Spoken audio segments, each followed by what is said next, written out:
Assalamualaikum warahmatullahi wabarakatuh. Alhamdulillah, alhamdulillah syarih sudur wa muyassiril umur wa dafi'i syurur, wassalatu wassalamu ala ma'dinil fadli wan nur, سيدنا وحبيبنا وشفيعنا وعظيمنا ومولانا محمد بدر البدور وعلى آله وصحبه ومن تبعه إلى يوم النشور. اللهم صل وسلم على سيدنا محمد صلاة تملأ خزائن الله نورا وتكون لنا وللمؤمنين فرجا وفرحا وسرورا وعلى آله وصحبه وبارك وسلم. قال الله سبحانه وتعالى في كتابه العزيز: لقد من الله على المؤمنين إذ بعث فيهم رسولا منهم يتلو عليهم آياته ويزكيهم ويعلمهم الكتاب والحكمة وإن كانوا من قبل لفي ضلال مبين. معاشر الحبائب الكرام، معاشر العلماء الأعزاء، معاشر الأساتذة الفضلاء، معاشر الحجاج، معاشر الحاضرين والحاضرات، وبالخصوص صاحب المجلس حبيب علي بن الحبيب حسين السقاف حفظه الله ورعاه وبلغ كل ما عمله ورجاه في خير ولطف وعافية. Dan bersama kita juga orang tuanya Al-Habib Husain As-Saggaf hafizahullah wa ra'ah wa ballagha kullam amalahu wa raja'a fi khairin wa lutfin afiyah. Para habaib yang lainnya juga yang duduk bersama kita pada malam hari ini, hafizahullah wa ra'ahum wa ballagha kullam amalahu wa raja'a. Masyaallah hadirin rahimakumullah. Alhamdulillah, Allah anugerahkan sebuah nikmat yang sangat besar untuk kita ketika kita terpanggil untuk sama-sama mengenang Nabi kita Muhammad. Sallu ala Nabi. Kita sama-sama mendengarkan sejarah Nabi kita Muhammad, sama-sama ingin lebih jauh lagi memiliki hubungan dan ikatan dengan baginda Nabi kita Muhammad sallallahu alaihi wasallam. Ma'asyiral hadirin wal hadirat rahimakumullah, ketahuilah setiap kita pada setiap hari kita wajib untuk memiliki kontak hubungan dengan baginda Nabi Muhammad. Maulid ini adalah sarana, maulid ini adalah motivasi untuk membangkitkan semangat kita lagi agar lebih kuat dan lebih terhubung dengan baginda Nabi kita Muhammad. Ma'asyiral hadirin rahimakumullah, kita setiap hari komunikasi sama Nabi kita Muhammad. Kita komunikasi apa tidak? Kita komunikasi apa tidak? Kapan komunikasi? Kapan kita komunikasi sama Nabi kita Muhammad? Setiap hari, dalam 5 waktu, minimal dalam 5 waktu kita ucapkan assalamu alayka ayyuhan nabiyyu wa rahmatullahi, salam pada engkau. Kita komunikasi langsung sama baginda Nabi kita Muhammad. Kalau yang enggak komunikasi berarti Islamnya dicurigai, ya. Enggak komunikasi sama Nabi Muhammad, Islamnya enggak beres, pasti enggak sholat, ya. Jadi setiap hari kita komunikasi sama Nabi kita Muhammad berapa kali? Berapa kali? Sholat subuh 1 kali, sholat zuhur, sholat asar, udah berapa? Sholat zuhur 2 kali, sholat asar 2 apa 1? Udah lupa hitungnya. Lagi tahiyat mula, tahiyat awal At-tahiyatul, nanti assalamu alayka, kan pakai juga. Emang nggak pakai? Pakai apa nggak? Berarti sholat zuhurnya berapa kali? 2 kali ngucapin salam sama Nabi kita Muhammad. Sholat asar, maghrib, isya. Jadi satu hari itu berapa kali? Nggak pernah belajar matematika semua. Setiap hari yang paling pelit itu 9 kali, paling pelit. Cuma sholat wajib aja berarti ya. Kalau dia tambah dengan sholat sunat berapa kali dia bisa mengumpulkan atau berkomunikasi dengan baginda Nabi kita Muhammad. Kalau rajin hadir maulid, coba bayangin aja. Setiap asyraqal ya Nabi salam alaika, ya Rasul salam alaika, berapa kali? Tadi kira-kira waktu asyraqal berapa kali kita ucapin salam sama Nabi Muhammad? Hitung apa enggak? Dihitung apa enggak? Kenapa enggak dihitung? Intinya ketika kita hadir maulid Nabi kita Muhammad SAW, begitu banyak kita ngucapin salam sama Nabi kita Muhammad. Sallallahu alaihi Nabi. Kita dituntut untuk kenal sama beliau, untuk tahu sama Nabi kita Muhammad. Wa alamu anna fikum Rasulullah. Ketahuilah pada kalian, Allah nyatakan, ada bersama kita Nabi kita Muhammad SAW. Tapi kita sering lupa, sering jauh dari beliau. Lagi sholat aja ngucapin salam tapi gak hadir, seakan-akan beliau sama kita itu jauh. Sedangkan yang kita ucapkan assalamu alaika, salam pada engkau, beliau itu ada bersama kita. Bukan beliau yang berada di kota Madinah, bukan beliau yang berada di alam barzah, tapi hakikatnya yang dinyatakan kita ucapkan salam itu baginda Nabi kita Muhammad bersama kita. Assalamu alayka ayuhan nabiyyu wa rahmatullahi wa barakatuh. Salam pada engkau yang bersama kita, ma'asyiral hadirin rahimakumullah. Inilah kita dituntut selalu untuk terus punya hubungan dan ikatan. Kita dituntut selalu untuk lebih kenal, lebih tahu tentang baginda Nabi kita Muhammad SAW. Nabi Muhammad pernah menjelaskan, laisa syai'un ma baina samai wal ardi syai'un illa ya'lamu anni Rasulullah.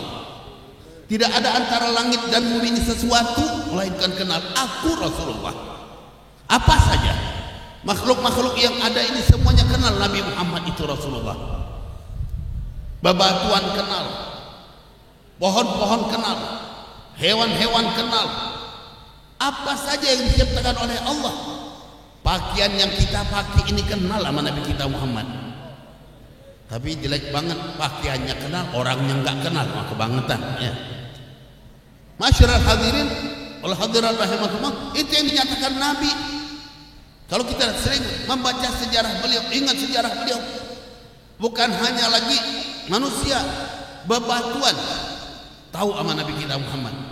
Pepohonan tahu, Rasulullah pernah lewat di pinggir kota Makkah, ada batu yang ngucapin assalamu alayka ya Rasulullah. Batu aja ngucapin salam sama Nabi Muhammad.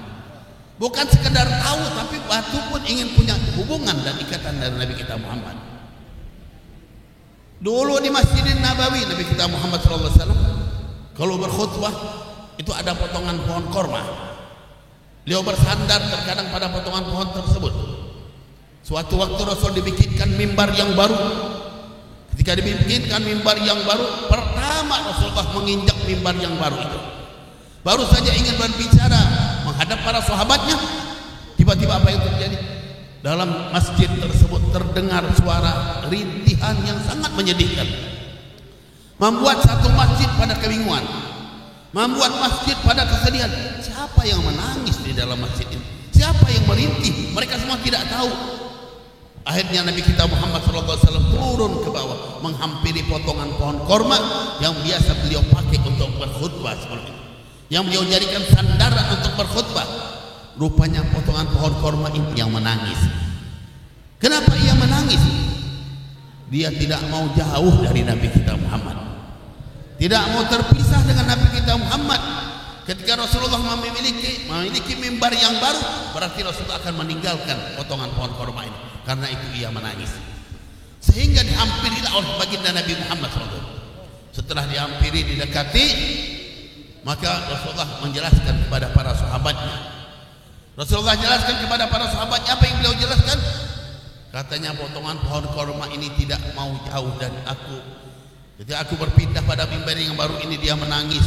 Dia tidak ingin ditinggalkan. Maka aku tawarkan kepada pohon korma ini dengan dua pilihan, salah satu dari dua pilihan. Maukah engkau aku pakai terus? Dipakai terus, nanti pada masanya ya semakin tua dan semakin tua engkau rapuh dan habislah engkau. Kalau dipakai terus, lama-lama potongan pohon ya namanya kayu akan habis musnah. Atau pilihan yang kedua, engkau aku tanam di tempat ini juga. Jadi potongan pohon itu ditanam. Setelah ditanam engkau akan tumbuh nanti di mana? Di dalam surga.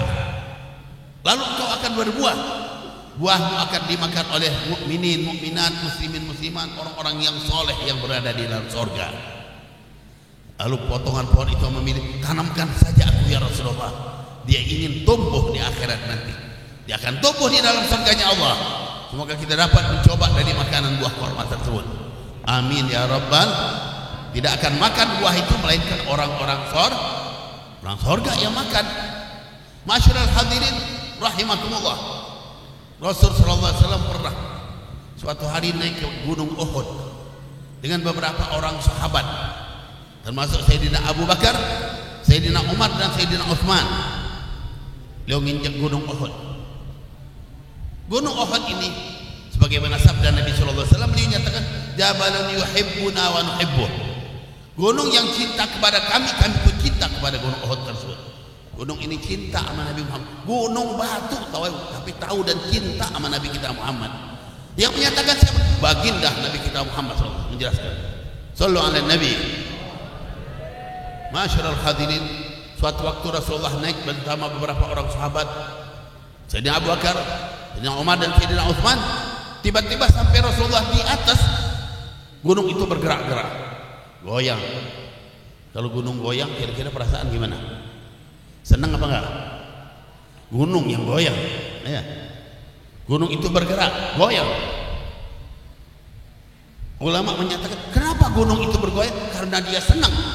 Gunungnya senang bergoyang-goyang. Kalau gunung yang senang bergoyang-goyang, kita ikut senang apa enggak? Inilah Rasulullah SAW lagi berada di atas, gunungnya bergerak, gunung Uhud. Ini bahaya untuk Rasulullah dan sahabat yang ada, bisa jatuh. Rasulullah itu uskun Uhud, gunung Uhud, tenang kamu, diam. Fa'inna fawqaka nabi, di atasmu ada nabi, wasiddiq wasyahidan, ada Sayyidina Abu Bakar Siddiq, dua orang yang mati syahid. Yang dimaksud Sayyidina Umar dan Sayyidina Utsman. Baru tentram gunung itu. Masyarul hadirin, ini gunung bergerak karena senang. Tapi kalau gunung sekarang bergerak, ini bukan senang. Gunung terjadi pergerakan gunung, ini hati-hati. Banyak maksiat yang terjadi. Ada yang menjelaskan dari para ulama kita, di antaranya ada 5 sebab pokok kenapa banyak terjadi gempa bumi, gunung yang bergerak. Semuanya apa? Di antaranya banyaknya rentenir, ribawiyat, rentenir banyak nggak sekarang kira-kira? Nah, ini yang nyebabin, hati-hati. Kalau dibiarin terus akhirnya kita tenggelam bareng-bareng. Emang mau? Karena itu ingatin, rentenir ini membahayakan, bisa menenggelamkan umat semua. Yang kedua apa? Di antaranya LGBT. Oh, ini laki sedang sama laki-laki, hati-hati. Bahaya, perempuan sama perempuan nggak normal. Nggak normal. Laki sama perempuan itu sudah kodratnya. Sunnatullah fil khalq. Ini beda. Na'udzubillah. Ini yang bisa nyebabin dunia ini tenggelam. Udah pernah terjadi di masa Nabi Allah Lut alaihissalam, dibalik oleh Allah bumi ini. Yang di atas jadi ke bawah, yang ke bawah jadi ke atas. Habis, bukan lagi orang yang dibalik, buminya yang dibalik. Yang ketiga dinyatakan juga apa sebabnya? Banyaknya perzinahan. Na'udzubillah. Ini juga yang bisa menghancurkan. Yang keempat, minuman-minuman keras, obat-obatan, semuanya termasuk. Ini masalah hati-hati kita semua. Ini yang menghancurkan semua. Bukan yang hanya berbuat, yang berbuat iya dia pokok, tapi yang bersama dia yang hidup ini juga bisa bahaya. Perbuatan seperti ini kadang-kadang kita nggak ngerasa. Kita kumpul rame-rame, masya Allah, kelihatan orang soleh semua, orang baik-baik semua. Tapi di seputar kita tidak tahu. Kadang-kadang sekarang ini di dalam rumah tangga orangnya baik, tapi di rumah tangga itu ada yang nggak benar juga, kadang-kadang nggak ketahuan. Naudzubillah. Yang lanjutnya apa? Ninggalin sholat. Banyak gak yang ninggalin sholat? Yang ninggalin sholat banyak apa enggak? Nah, masyarul hadirin rahimakumullah, ninggalin sholat, masya Allah. Yang sholat aja masih belum benar-benar, pakai nambah lagi ninggalin sholat, ini lebih jauh lagi. Naudzubillah min. Ini semua sebab-sebab yang bisa menghancurkan kehidupan kita di muka bumi ini. Dhaharal fasad fil barri wal bahri bima kasabat aydin nas liyudhiqhum ba'dhal ladzi amilu la'allahum yarji'un. Nampak kejahatan, kerusakan di darat, di laut. Ini Allah akan tunjukkan, Allah berikan rasa kepada mereka agar mereka kembali. Artinya diberikan cobaan, diberikan musibah untuk apa? Untuk kita taubat dan kembali lagi kepada Allah Subhanahu wa taala. Masyarul hadirin rahimakumullah, kita kembali segala sesuatu itu kenal sama Nabi kita Muhammad. Illa asyad insi wal jin, melainkan yang tukang maksiat manusianya ataupun bangsa jin, itu berarti yang tidak kenal sama Nabi kita Muhammad. Hewan-hewan tahu sama Nabi kita Muhammad, pepohonan tahu. Saya sering bawakan cerita seperti Rasul sallallahu alaihi wasallam pernah suatu hari berada di satu lembah, negeri Arab. Tiba-tiba Rasulullah pengen godok hajat. Rasulullah kalau mau, orangnya pemalu sekali Rasulullah. Tiba-tiba mau godok hajat tempat terbuka, malu apa tidak? Bukan langsung mojok aja nanti ya, gitu ya. Rasulullah malu, kayak ente mojok aja langsung nggak tahan alasannya. Rasulullah nggak malu. Apa yang dilakukan oleh beliau? Ketika itu beliau lihat di seputarnya ada pohon-pohon, pohon-pohon itu dipanggil semua. Pohon-pohon kecil ada yang 1 meter lebih kurang, dipanggil pohon-pohon itu, pohon berdatang dari depan, dari belakang, sehingga membuat keliling, ya, membuat mereka itu berkeliling di seputarnya baginda Nabi Muhammad. Rasulullah godok hajat. Selesai beliau godok hajat, pohon-pohon itu disuruh balik lagi ke tempatnya masing-masing. Pohon kenal sama Nabi kita Muhammad, pohon patuh sama Nabi kita Muhammad. Sallu ala Nabi. Masyarul hadirin rahimakumullah, banyak cerita, saya akan tambah lagi satu cerita yang terjadi dari sejarah baginda Nabi Muhammad SAW. Banyak sebetulnya, mungkin kita jarang sekali kenal dan mendengar, bahkan membaca. Yang dibaca mungkin apa? Kalau lihat HP yang dibaca apa biasanya? Yang dimainin dingdong ya katanya. Kadang-kadang ya orang lagi kayak khusyuk banget, kirain baca Yasin, dia coba Quran ya, nggak tahunya main dingdong, main game, dia habis waktunya ya. Kita dengar Rasulullah SAW pernah di awal-awal dakwah beliau kan dakwah ke tengah-tengah kota Mekah, ngajak orang-orang kota Mekah agar masuk Islam. Itu nggak mudah, suruh beriman sama Allah, meninggalkan penyembahan terhadap berhala. Satu persatu pembesar Quraisy dihadapin, dia datangi oleh Nabi kita Muhammad, ditawarkan ajaran Islam. Masyarul hadirin rahimakumullah, sehingga beliau capek. Setelah beliau capek, akhirnya suatu waktu beliau pergi ke pinggir kota Mekah untuk, kalau istilah kita udah dakwah capek, pengen refreshing sebentar, istirahat. Ketika beliau pergi ke pinggir kota Mekah, tiba-tiba beliau menghadapi siapa? Ada seseorang yang sedang menggembalakan kambing. Orang ini bernama Rukanah bin Abdi Yazid. Ini dengar, Rukanah bin Abdi Yazid, seseorang yang dikenal di dalam sejarah pegulat tangguh, seorang yang memiliki kekuatan yang hebat, jagoan, pemberani, dikenal istilah kita preman kota Mekah waktu itu ya. Premannya jagoan, kuat. Rasulullah dakwah, dia ketemu dengan Rukanah waktu itu ditawarkan oleh Rasul untuk masuk Islam. Aslim ya Rukanah adman lakal jannah. Rukanah, kamu masuk Islam, aku jamin masuk surga. Masuk Islam dijamin masuk. Apa kata Rukanah waktu mendengar itu? Diabaikan oleh Rukanah. Kalau salah, jadi Rukanah ditawarkan masuk Islam, dia abaikan. Kenapa? Dia cuma preman, pembesar Mekah aja belum ada yang masuk Islam ketika itu. Rasulullah tidak putus asa, ditawarkan lagi. Aslim adman lakal jannah.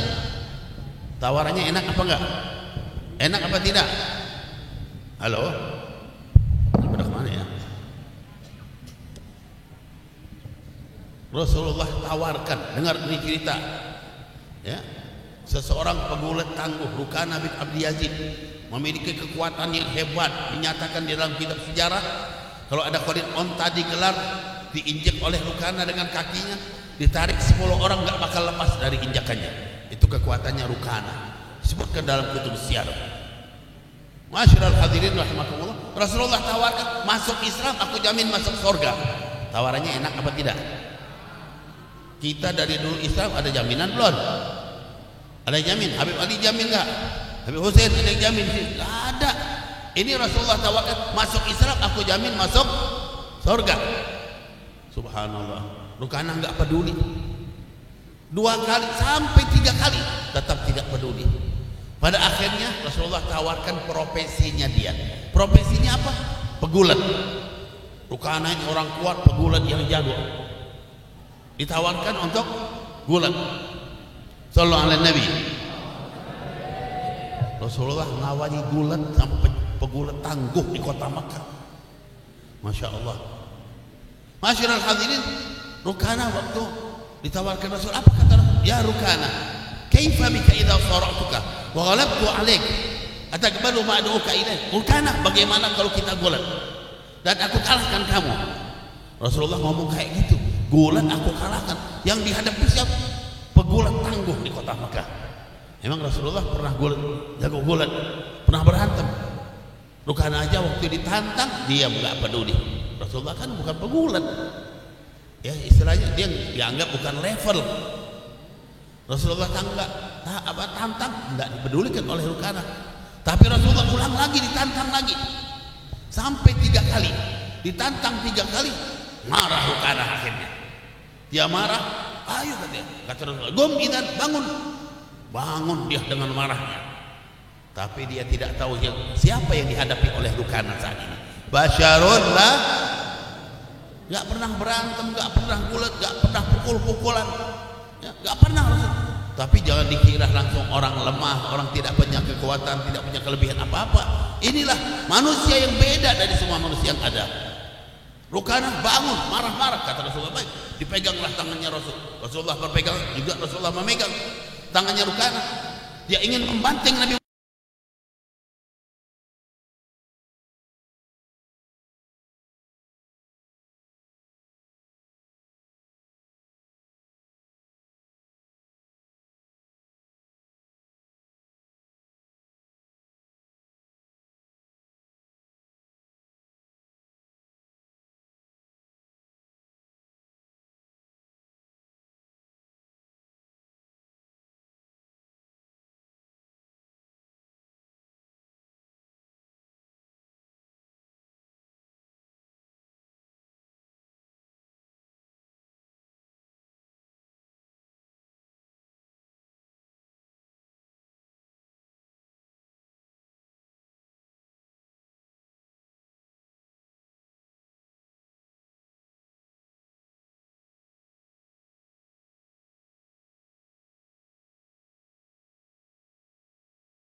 Si Rukana yang terpental, tergelinding di tanah dengan pakaiannya yang menjadi kotor. Rasulullah menuntut untuk dia terima ajakan Nabi, malah dia diam aja. Dia masih bingung, ini mimpi apa benar-benar kejadian. Dia masih bingung. Akhirnya Rasulullah SAW tunjukkan 1 kali lagi apa yang akan ditunjukkan Rasul. Di hadapan mereka ada sebuah pohon. Kata Rasulullah, ya Rukana, di depanmu itu ada sebuah pohon. Kaifa idza da'at tilka syajarah fada'ti ilai. Bagaimana ma'duka ilaih? Di depanmu itu ada pohon, aku panggil dia akan datang. Pohon dipanggil datang sama Nabi Muhammad. Mau kau terima ajakanku? Kata Rukana, coba panggil. Nadih ya Muhammad sallallahu alaihi wasallam. Panggil Muhammad. Kalau nama Nabi Muhammad dipanggil kita harus ya harus sholawat, walaupun nggak perlu mengangkat suara. Yang nggak sholawat itu siapa? Yang nggak sholawat siapa? Siapa yang nggak sholawat? Bakhil, ya. Juga di masa Nabi ada yang suka manggil nama Nabi tapi nggak sholawat, ya. Abu Jahal kalau manggil nama Nabi sholawat apa enggak? Abu Jahal kalau manggil nama Nabi sholawat apa enggak? Jadi kalau ada yang manggil nama Nabi atau ada nama Nabi disebut nggak sholawat, namanya Siapa yang bilang? Masyiral hadirin, inilah Rukana mau ditunjukkan oleh Nabi sebuah pohon. Pohon itu dipanggil bakal datang. Katanya Rukana, coba panggil. Dipanggillah oleh Nabi Muhammad SAW. Pohon tiba-tiba bergerak ke kanan, ke kiri, ke depan, ke belakang. Karena dipanggil Nabi Muhammad, dia datang menghadap Nabi kita Muhammad. Setelah di hadapan Nabi, pohon itu pakai miring lagi. Setelah miring dia tegak lagi, lurus. Rukana minta lagi, coba suruh balik lagi pohon itu ke tempatnya. Subhanallah, disuruh balik lagi lah pohon tersebut. Setelah balik ke tempatnya, ulama menyatakan kalau seandainya Rukana tidak meminta untuk pohon itu balik lagi ke tempatnya, sampai hari kiamat pohon itu masih ada tetap di tempatnya sampai saat ini. Orang yang pergi ke sana akan melihat potongan atau pohon tersebut berada di pinggir kota Mekah. Tapi karena Rukana minta dibalikkan lagi, ya namanya pohon itu hidup kembali dengan masanya dan habislah musnah dia dengan waktunya pula. Inilah yang disebutkan oleh Imam Busiri, ja'at di da'watil asjaru sajidatan tamshi ilahi ala saqin bila qadami. Ja'at, datang, didakwati panggilan Nabi kita Muhammad. Al-asjar, pohon-pohon, sajidatan, sujud. Pohon datang dan sujud di hadapan Nabi kita Muhammad ketika Nabi kita Muhammad memanggilnya. Masyarul hadirin, kita sebagai umat Nabi kita Muhammad, kitalah yang harusnya lebih cepat lagi untuk datang pada Nabi kita Muhammad dengan jiwa kita, dengan hati kita. Kita selalu menghubungkan diri kita, jiwa kita dengan Nabi kita Muhammad. Apabila kita menghubungkan diri kita dengan Nabi kita Muhammad, disinilah letak keberuntungan dan keselamatan kita. Jika umat ini di sana sini menghidupkan hubungannya dengan Nabi kita Muhammad, maka dijamin oleh Allah tidak akan ada musibah, tidak akan ada bencana, tidak akan ada bala. Wa makanallahu liya'adzibahum wa anta fihim. Allah tidak akan adab satu kelompok itu, kaum itu, mereka itu, sedangkan Nabi Muhammad ada bersama mereka. Wujudkanlah Nabi kita Muhammad di dada kita, di hati kita, dimanapun kita berada. Kita akan beruntung, kita akan selamat, kita akan bahagia dunia dan akhirat kita. Semoga Allah berikan taufiknya, hidayah kepada kita sekalian. Semoga Allah SWT berikan Habib Ali ini kekuatan, kemantapan, apapun yang dia hajarkan dari kebaikan dunia dan akhirat, Allah mudahkan, Allah sampaikan. Allah jadikan majlis ini, Liwa'ul Nurul Habib ini insyaAllah menjadi majlis yang benar-benar memiliki cahaya dari cahaya Nabi kita Muhammad SAW. Pondok pesantren yang beliau asuh ini insyaAllah Allah berikan bantuan, kemudahan, sehingga memberikan manfaat untuk kita semua, untuk anak keturunan kita, untuk masyarakat kita, untuk bangsa ini. Amin ya rabbal alamin. Wassalamualaikum warahmatullahi wabarakatuh.